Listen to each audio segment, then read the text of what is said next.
जय श्री कल के ओम नमो भगवते वासुदेवाय। नवंबर का महीना क्यों कह रहा है सावधान इंसान। नवंबर का महीना देखते देखते शुरू होने जा रहा है। अब नवंबर में किस प्रकार के हालात होंगे, क्यों नवंबर और दिसंबर चेतावनीपूर्ण रहने वाले हैं। 2025 खत्म होगा। अंतिम 2 महीनों में किस प्रकार के हालात और कैसी घटनाएं घटने की संभावनाएं हैं, आज उसी पर चर्चा।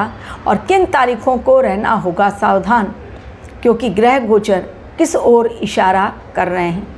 यदि 2 बड़े ग्रह वक्रीय हो जाएं और एक के पश्चात एक, डेफिनेटली चीज़ें खतरनाक लेवल पर जाने वाली हैं। अक्टूबर महीने ने ट्रेलर दिखला दिया नवंबर के लिए। Last week of the October कुछ ऐसी खतरनाक घटनाएं घटी जिनमें मृत्यु भी हुई, कोहराम भी मचा। लेकिन साथ ही अक्टूबर ने कह दिया मैं तो कुछ भी नहीं, आ रहा है मेरा बड़ा भाई, यानी नवंबर का महीना, रहो सावधान। और जाते जाते अक्टूबर के महीने ने जो डर फैलाया, लोगों को अब नवंबर की चिंता हो रही है। क्या वास्तव में नवंबर में बड़ा भूचाल आने को है तैयार? क्या ग्रहों ने और ब्रह्मांड ने मिलकर रच दिया है बड़ा खेल नवंबर के लिए? किस ओर से और किस प्रकार की घटनाएं घट सकती हैं? क्यों रहना है हमें सतर्क, बॉर्डर पर रखनी है नज़रें जमाकर, बच्चों का रखना है ध्यान, प्राकृतिक आपदाओं से नज़रें नहीं हटानी हैं। और किस प्रकार से नवंबर का महीना कुछ लोगों को मालामाल भी कर सकता है, और क्यों? केवल एक ग्रह शनि देव जब मार्गीय होंगे तब थोड़ी सी राहत मिलने के आसार। लेकिन नवंबर महीने की स्टार्टिंग में ही 2 नवंबर को शुक्र देव बिल्कुल लग्जरियस लाइफ के कारक, सुख सुविधा वो भोगते हैं जिनकी कुंडली में शुक्र बहुत मजबूत स्थिति में रहते हैं। वो काम करते हैं कम और सुख भोगते हैं ज़्यादा। वही शुक्र देव जो सुख के कारक हैं, ऐश्वर्य समृद्धि के कारक, वही शुक्र देव 2 नवंबर को तुला राशि में गोचर करेंगे। और इसके पश्चात ही और 2 बड़े ग्रह एक के पश्चात एक वक्रीय हो जाएंगे। 10 नवंबर को ग्रहों के राजकुमार यानी बुध देव वक्रीय हो जाएंगे, और 11 नवंबर को गुरुदेव, देवताओं के गुरु, हम सबके प्रिय गुरुदेव बृहस्पति, जो यदि अच्छी अवस्था में रहते हैं, उच्च अवस्था में रहते हैं, उनकी पोजीशन सही रहती है कुंडली में, तो फिर व्यक्ति को चिंता करने की कोई ज़रूरत नहीं। लेकिन वो हो रहे हैं वक्रीय, और यही है चिंता का विषय। और वो हो रहे हैं ठीक 1 दिनों के पश्चात, यानी 1 दिन के पश्चात, यानी 11 नवंबर को। तो 10 नवंबर को बुध देव वक्रीय और 11 नवंबर को गुरुदेव वक्रीय, एक के पश्चात एक हमारी बुद्धि वाणी के कारक, दूसरे हमारे धन के, सुख समृद्धि के, संतान के, अच्छी सफलता के कारक। और अगर दोनों वक्रीय हो जाए एक के पश्चात एक, तो चीज़ें खतरनाक लेवल पर पहुंचेंगी। लेकिन अभी आगे भी है शेष, सुनते जाइए धैर्य रखकर। ग्रहों के राजा सूर्य देव भी राशि परिवर्तन करेंगे और वो 16 तारीख को पहुंच जाएंगे अपनी अगली राशि में, जो कि है कहाँ पर पहुँचेंगे, जहाँ पर कि मंगल देव के साथ, मंगल देव ऑलरेडी अग्नि के कारक, वहीं पर बुध देव, वहीं पर मंगल देव, और अब पहुँचेंगे शुक्र देव। यानी 2 अग्नि तत्व एक साथ 16 नवंबर से अब 27 नवंबर तक वृश्चिक राशि में रहेंगे मंगल देव, उसके बाद राशि परिवर्तन करेंगे। तो ये 11 दिन 16 से लेकर 26 तक थोड़ा सा सेंसिटिव मामला रहेगा, गंभीर मामला रहेगा, थोड़ा नहीं काफ़ी ज़्यादा, क्योंकि ये 3 जलीय राशियाँ एक साथ एक्टिव। इस समय 5 एलिमेंट्स, पंच तत्व का प्रहार नवंबर और दिसंबर में देखने को मिलेगा।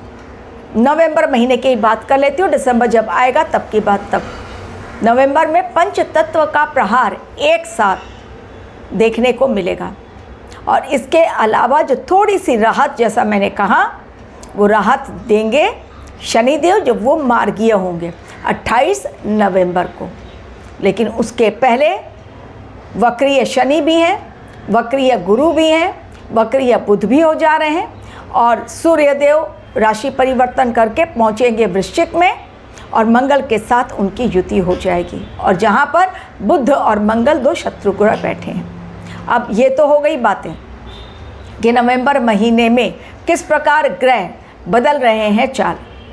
तारीखें अलग से वीडियो में देने वाली हूँ, सेपरेट वीडियो तारीखों के लिए, ताकि आप लोगों को भी समझ में आए, नहीं तो एक साथ मिक्स हो जाता है। फिर वो जब तारीखों पर मैं देती हूँ आगे की प्रेडिक्शन वीकली वाइज, 48 घंटों पहले, 72 घंटों पहले जब होती हैं घटनाएं, तब सबको याद रहता है।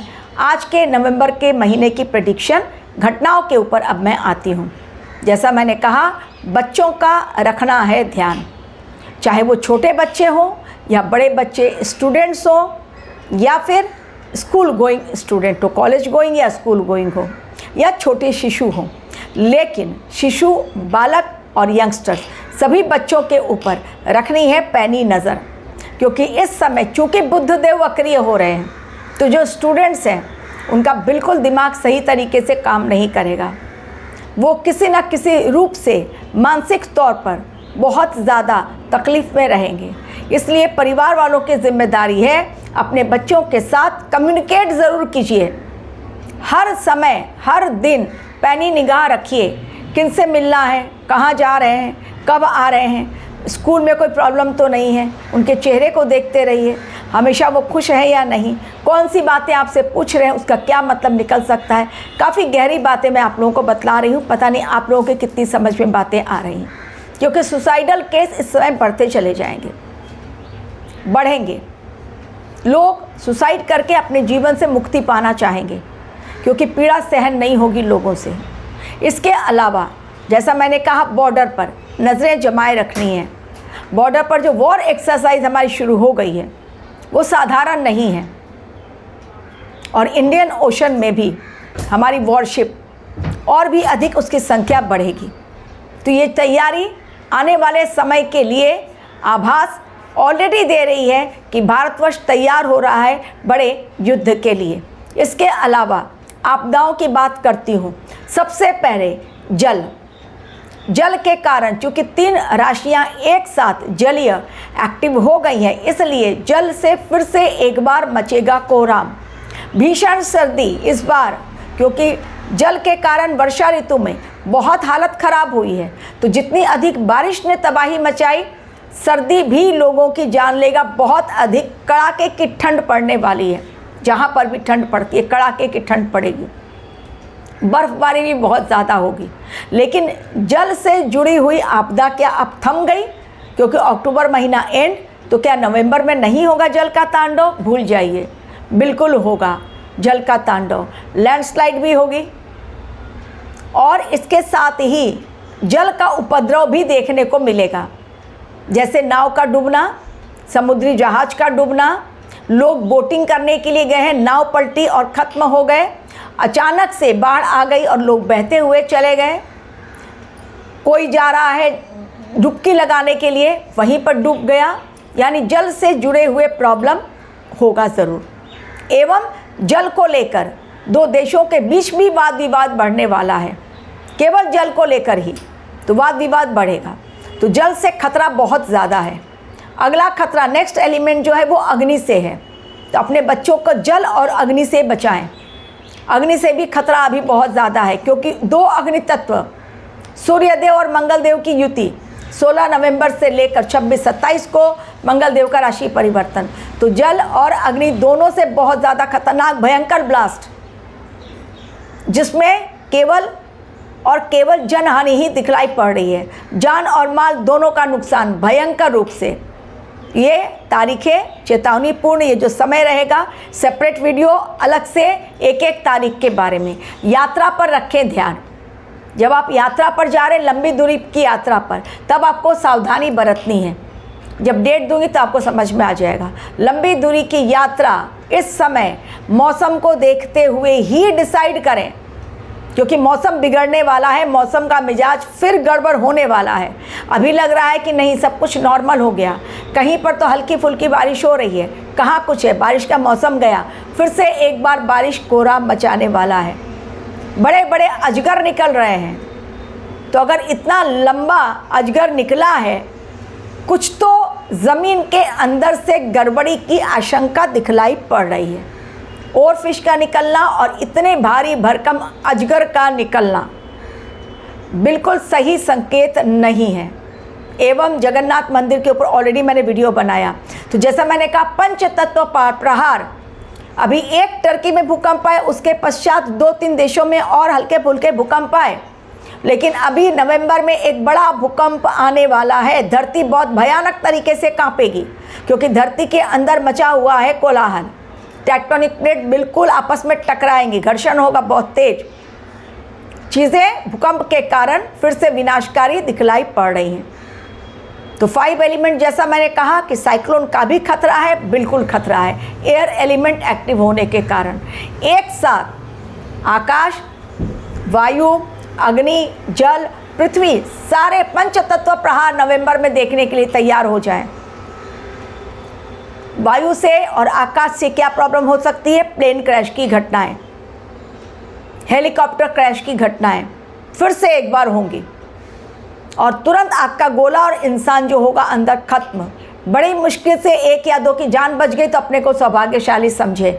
ट्रेन एक्सीडेंट्स, रोड एक्सीडेंट्स बहुत ज़्यादा भयंकर। आराम से इंसान चला जा रहा है, उसकी कोई गलती नहीं है, लेकिन पीछे से आकर ठोक देगी गाड़ी, क्योंकि इस समय लोग रास्तों पर नहीं, 4 व्हीलर लेके लगता है उन्हें कि वो आसमान में सफ़र कर रहे हैं, और वो रास्ता उनका अपना खुद का बनाया हुआ है, तो जैसे मन वैसे चलाएं। तो इस समय चीज़ें खतरनाक लेवल पर जाती हुई दिखलाई पड़ रही हैं। युद्ध के कारण हो, प्राकृतिक आपदाओं के कारण हो, जैसा मैंने कहा, जल के कारण, अग्नि के कारण चीज़ें खतरनाक लेवल पर जाएंगी। पंच तत्व का प्रहार देखने को मिलेगा। तो लंबी दूरी की यात्रा पर थोड़ी सी सावधानी रखें, बच्चों पर ध्यान रखें, बॉर्डर पर नजरें जमाए रखना है। पाकिस्तान गड़बड़ कर सकता है, चाइना और पाकिस्तान को बांग्लादेश गड़बड़ कर सकता है। तो अपने पड़ोसी देशों को भारतवर्ष दे रहा है बहुत बड़ी चेतावनी और संकेत। कमज़ोर ना समझना भारतवर्ष को, वरना भारतवर्ष बिल्कुल तैयार है लड़ने के लिए बड़ा युद्ध। देख लो हमारी ताकत। Thank you very much for watching my